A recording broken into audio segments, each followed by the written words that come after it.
இல்லக விளக்கது இருள் கெடுப்பது சொல்லக விளக்கது சோதி உள்ளது பல்லக விளக்கது பலரும் காண்பது நல் அக விளக்கது நமச்சிவாயமே.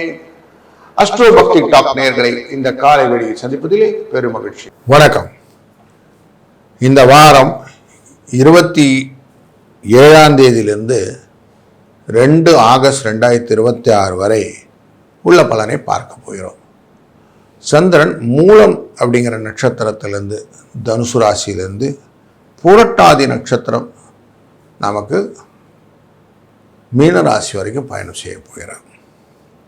இந்த காலகட்டங்கள் எப்படி இருக்க போகிறதுன்னு பார்க்குறோம். காலபுருஷனின் 9ஆம் இடத்திலிருந்து 12ஆம் இடம் வரைக்கும் போகிறார். ஸோ காலபுருஷனின் தத்துவத்தின் பிரகாரம் 9ஆம் இடத்துல இருந்துன்னா கொஞ்சம் காரியங்கள் மெதுவாக நடந்தாலும் நல்லதாக நடக்கும், நிறைய வெற்றிகளை கொடுக்கும். வார கடைசியில் கொஞ்சம் செலவுகள் நமக்கேற்ற மாதிரி அமைத்து கொள்ளும்ன்றது ஒரு விஷயம் கொடுக்குறது. அப்போ நல்ல நாட்கள்லாம் இருக்கணும் இல்லையா? 27ஆம் தேதி திங்கட்கிழமையே நமக்கு வாஸ்து நாள். புது வீடு, அந்த புதுசாக வீடு கட்ட ஆரம்பிக்கிறது, மனைகளில் வாஸ்து பூஜை பண்ணுறது, இதெல்லாம் இன்றைக்கி பண்ணலாம். அதுபோல் 29ஆம் தேதி வியாச பௌர்ணமின்னு வரும். குரு பௌர்ணமின்னு சொல்லுவோம். அன்றைக்கி குருவை வணங்கிறது. எல்லா விதமான விஷயங்களிலும் மனதில் தெளிவை கொடுக்கணும். நமக்கு லாபம் வேணும், வெற்றி வேணும், அம்பாளின் அருள் வேணும், சிவனின் அருள் வேணும், பெருமாளின் அருள் வேணும்லாம் இருக்கு இல்லையா? அப்போ எல்லா விதத்திலும் அனுகிரகமான சூழ்நிலை எங்கேருந்து கிடைக்கும்னா பௌர்ணமி விரதங்கள் இருக்கும்போது நமக்கு கிடைக்கும். அதாவது முன்னோர்களின் ஆசீர்வாதம் வாங்கணும்னா அமாவாசை, கடவுளின் ஆசீர்வாதங்களை டைரெக்டாக பெறணும்னா பௌர்ணமி விரதம் அப்படின்னு மைண்டில் வச்சுக்கிட்டிங்கன்னா இந்த பௌர்ணமி ரொம்ப முக்கியமானதாகிடும். அதேமாதிரி ஆகஸ்ட் 2ஆம் தேதி ஞாயிற்றுக்கிழமை அன்னைக்கு சங்கடஹர சதுர்த்தி. அன்றைய நாளிலே விநாயகரை வழிபடுவது ரொம்ப நல்லது. அதுவும் இந்த தேய்பிறை சதுர்த்தி திதியில் சங்கடங்களை தீர்த்து வைக்கக்கூடிய இந்த விநாயகரின் வழிபாடு கடனை அடைப்பதற்கு முக்கியமான குறிக்கோளாக வைத்துக்கொண்டு கடனை அடைக்கலாம். நார்த் சைட்லலாம் போய் பார்த்தீங்கன்னா செவ்வாய்க்கிழமை அன்னைக்கு நம்ம விநாயகரை வழிபடுவார்கள். எதுக்குன்னா செவ்வாய்க்கிழமை ரொம்ப முக்கியமான நாள் கடனை அடைப்பதற்கு. இப்படியே கையை ஆட்டிகிட்டே பண்ணுவாங்க. ஸோ இது தனத்தை வரக்கூடிய முத்திரை. இப்படி தனத்தை வர வைக்கிறது, பணம் வரணும் அப்படிங்கிறதுக்கு கையை ஆட்டிகிட்டே இருப்பாங்க. அதே மாதிரி செவ்வாயன்று விநாயகப் பெருமானை, அங்கே பாம்பேலெல்லாம் பார்த்திங்கன்னா சித்தி விநாயகர் கோயில் இருக்கும். அங்கெல்லாம் எல்லா பக்தர்களும் இப்படியா கையெடுத்து ஆட்டிட்டு விநாயகர்கிட்ட வரங்கள் கேட்பார்கள். அப்படிப்பட்ட நல்ல நாள் இந்த சங்கடஹர சதுர்த்தி. விநாயக பெருமானை நம்ம துதி செய்து அருங்கம்புல் சாத்தி வழிபட வெற்றி உண்டு அப்படிங்கிறது நிதர்சனமாக காணலாம். வணக்கம் துலாம் ராசி நண்பர்களே. தொழில் ஸ்தானத்துக்குரிய இந்த சந்திர பகவான் உங்கள் ராசியினுடைய 3ஆம் இடத்திலே பயணம் செய்கிறார். தனுசு ராசியிலே மூல நட்சத்திரத்திலிருந்து பயணத்தை ஆரம்பிக்க போகிறார். இந்த வாரத்தில் 3ஆம் இடம் அப்படின்னாலே பண வரவுக்கான வழியை கொடுப்பார். இப்போ ஒரு 2 நாளைக்கு பணத்தை எதிர்பார்க்கலாம். தொழிலுக்குரியவன் பணத்திலே கொடுப்பதனால தொழில் முறைகளே பலம். எப்படி சம்பள உயர்வு, வேலையில் கொஞ்சம் அதிகமாக இன்சென்டிவ் எதிர்பார்க்கறது, இதெல்லாம் கிடைக்கும். லாபத்தை நோக்கிய வியாபாரத்திலே லாபம் கொஞ்சம் கூடுதலாக இருக்கும். மூலம் பூராடம் உத்திராடம்னு ஆரம்பிக்கும் போது கொஞ்சம் ஆரோக்கியத்தை கவனமாக பார்த்து கிடக்கணும். 4ஆம் இடத்திலே வரும்போது, மகர ராசியிலே வரும்போது, மகரத்திலே உத்திராடம், அவிட்டம், திருவோணம் இந்த நட்சத்திரங்கள்லாம் இருக்கும். குருவின் பார்வை, சூரியனின் பார்வை, புதனின் பார்வை நேர விழும் 10ஆம் இடத்துலேருந்து. பயணங்கள் நிறைய இருக்கும். ஆஃபீஸில் எங்கன்னா வெளியில் போக சொல்லுவாங்க, வீடுகளிலும் இங்கே அங்கேயும் ஓடுற மாதிரி இருக்கும். பயணங்களை கொஞ்சம் ஜாக்கிரதையாக பார்த்துக்கணும். உடல் ஆரோக்கியத்தை கொஞ்சம் முதல்ல மனசில் வைத்து கொண்டு பார்க்க வேண்டிய சூழ்நிலைகள் உண்டு. இந்த 4ஆம் இடத்துல இருக்கக்கூடிய சந்திரனை குருவின் பார்வை இருப்பதனாலே நட்பின் வகையிலே சில விவகாரங்கள் வருவதற்கு வாய்ப்புகளும் உண்டு. அதனையும் கொஞ்சம் ஜாகிரதையாக இருக்கணும். செவ்வாய் 3ஆம் இடத்தை பார்க்கிறார்னு ஒரு சூழ்நிலையை பார்த்தோம் இல்லையா? அதே மாதிரி தான் பண வரவை கொடுக்கக்கூடிய சூழ்நிலை இருந்தாலும் வெளிவட்டார தொடர்பில் இருக்கக்கூடிய விஷயத்தில் உங்கள் ராசிநாதனான சுக்கிரன் நீச்சம் அப்படிங்கிற இடத்துல இருக்கிறதுனால சுகங்கள் இருந்தாலும் லாபங்கள் இருந்தாலும் மன நிறைவிலே கொஞ்சம் தடுமாற்றங்கள் உண்டு அப்படின்னு தெரியுது.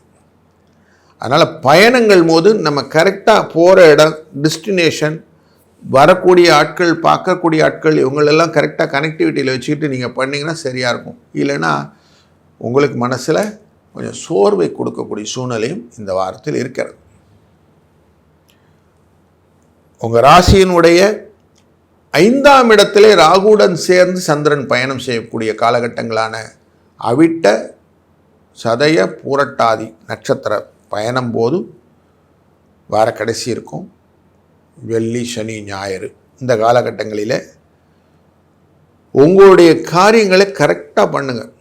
என்னென்ன காரியங்கள் எப்படிலாம் செய்யணுமோ அந்த கரெக்டாக ரூட் பண்ணி அழகாக பண்ணிங்கன்னா ஜெயிக்கலாம்.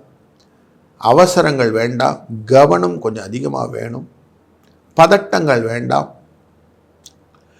புத்தியை கரெக்டாக யூஸ் பண்ணுங்கள். செய்கிற காரியத்தை கரெக்டாக செஞ்சிங்கன்னா வெற்றி கிடச்சிடும். அதனால் அதை கரெக்டாக பண்ணுறதுக்கு நீங்கள் ஞானமாக இருக்கணும். அப்போ புத்தி நல்லா வேணும்னா என்ன பண்ணணும்? இந்த வாரம் ஃபுல்லாகவே காலையிலே விநாயகரின் வழிபாட்டை தொடங்கிறது. முடிந்த வரைக்கும் டெய்லியே ஒரு தேங்காய் கொண்டு போய் விநாயகரை உடைச்சிட்டே வாங்க. நல்ல பலன்கள் உண்டு, வெற்றிகள் உண்டு. 2, 7 இந்த அதிர்ஷ்ட எண்ணையும் பயன்படுத்தி கொள்ளுங்கள். இந்த வாரம் இனிய வாரமாக அமையட்டும். வணக்கம் விருச்சிக ராசி நண்பர்களே. உங்கள் ராசியினுடைய 9ஆம் இடத்துக்காரர் சந்திரன் 2ஆம் இடமான குடும்ப தன வாக்குஸ்தானத்திலே பயணம் செய்கிறார். வாரத்தின் ஆரம்பத்திலேயே மூலம், பூராடம், உத்திராடம் அப்படின்னு போவார். இந்த 9ஆம் இடத்திலே இருக்கக்கூடிய குரு, சூரியன், புதன் இவர்களினாலே என்ன நடக்க போகிறதுனாக்க உங்களுக்கு லாபம் பெருகும். ஏன்னா ராசியவே குரு பார்த்துக்கிட்டு இருக்கிறாரு. குருவின் பார்வை நல்ல விஷயத்தை கொடுக்கும், வளர்ச்சியை கொடுக்கும், குடும்பத்திலே நல்ல ஆரோக்கியத்தை கொடுக்கும், லாபம், புதிய முயற்சிகள், திருமண தடைகளை நீக்குதல் இதெல்லாம் நடக்கும். பயப்படுறதுக்குன்னு ஒரு வாய்ப்பு உண்டு இல்லை, அந்த பயத்தையும் கொடுப்பார். நடக்கலே நடந்துக்கிட்டு, ஆனால் நடந்துக்கிட்டே இருக்குன்னு சொல்லிகிட்டே இருப்போம். வெளி வார்த்தையில் நடக்கலைன்னு சொல்லுவோம், ஆனால் உண்மையிலேயே உள்ளர்த்தமாக நடந்து கொண்டு இருக்கிறது, நல்ல விஷயங்கள்லாம் நடந்துகிட்டு இருக்கிறது தான் உண்மை. அப்படி நமக்கு தெரியாமே நல்லது நடக்க ஆரம்பிக்கும். குடும்பத்தில் சுப நிகழ்வுகளுக்கான வாய்ப்புகள் உண்டு. 3ஆம் இடமான மகர ராசிக்குள்ளர சந்திரன் போவார். உத்திராடம், திருவோணம், அவிட்டம் நட்சத்திரங்களை தொடுவார். இப்போ குருவின் நேரடி பார்வைக்கே வந்துடுவார். 7ஆம் பார்வை குருவின், சூரியனின் நேராம் பார்வை, புதனின் 7ஆம் பார்வைன்னு வந்துடுவார். அப்போ கலத்திரத்தினுடைய நல்ல நம்பிக்கையை நீங்கள் பெறலாம். கணவன் மனைவிக்குள்ள நல்ல நம்பிக்கையோடு செய்வீங்க, முயற்சியுடன் செய்யக்கூடிய காரியங்கள், ஒருத்தருக்கு ஒருத்தர் புரிதலுடன் செய்யக்கூடிய காரியங்கள் நன்மையை தரும். 9ஆம் இடத்துல இருந்து கொடுக்கறதுனால பயம் கொஞ்சம் இருந்துக்கிட்டே இருக்கும் சூரியனின் பார்வையினால, ஆனாலும் லாபத்தை கொடுக்கும். சந்திரன் வெள்ளிக்கிழமை அன்னைக்கு அவிட்டம், சதயம், பூரட்டாதின்னு நகர ஆரம்பிச்சிருவார். கும்பராசிக்குள்ளார கேதுவால் பார்க்கப்படுவார். இப்போ கேதுவால் பார்க்கப்பட்டு மட்டுமில்ல, சனி வக்கரகதியிலே இந்த கும்பத்தை தொட வருவார். அப்போது உங்களுக்கு கொஞ்சம் அசதி, ஓய்வு எடுத்துக்கணும் அப்படிங்கிற எண்ணங்கள்லாம் வரும்.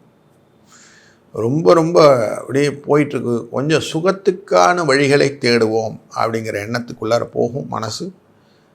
கொஞ்சம் ஆரோக்கியத்துக்கு விஷயத்தில் மனசு கான்சன்ட்ரேட் பண்ணும். ரெஸ்ட் எடுத்துக்கலாம் அப்படிங்கிற எண்ணத்தை கொடுக்கும். 10ஆம் இடத்திலிருந்து கேதுவின் பார்வை விழுவதனாலே எதையுமே கொஞ்சம் பயத்துடனும், தொழிலிலே கொஞ்சம் காசு செலவாகுது சார், அதனால் கொஞ்சம் டயர்டாக இருக்குது சார் அப்படிங்கிற மாதிரிலாம் ஒரு சூழ்நிலையை கொடுக்கக்கூடிய வாரமாக இந்த வாரத்தின் கடைசிகள் அமையும். இந்த வாரத்திலே மாரியம்மனின் வழிபாடு ரொம்ப நல்லது. மாரியம்மனை தொடர்ந்து டெய்லியே மாரியம்மனின் பாடல்களை கேட்டுக்கொண்டே நீங்கள் வேலைகளை செய்ய ஆரம்பிங்க. அதுவே உற்சாகத்தை கொடுத்து நல்ல பலனை மாற்றி கொடுக்கும். உங்களுக்கு நல்ல பலன் வரும். 4, 3 என்ற அதிர்ஷ்ட எண்ணம் துணை நிற்கும். அதனால் உங்களுக்கு மன நிறைவும் சஞ்சலமில்லாத ஒரு திருப்தியான வாரமாக இந்த வாரம் அமையட்டும்.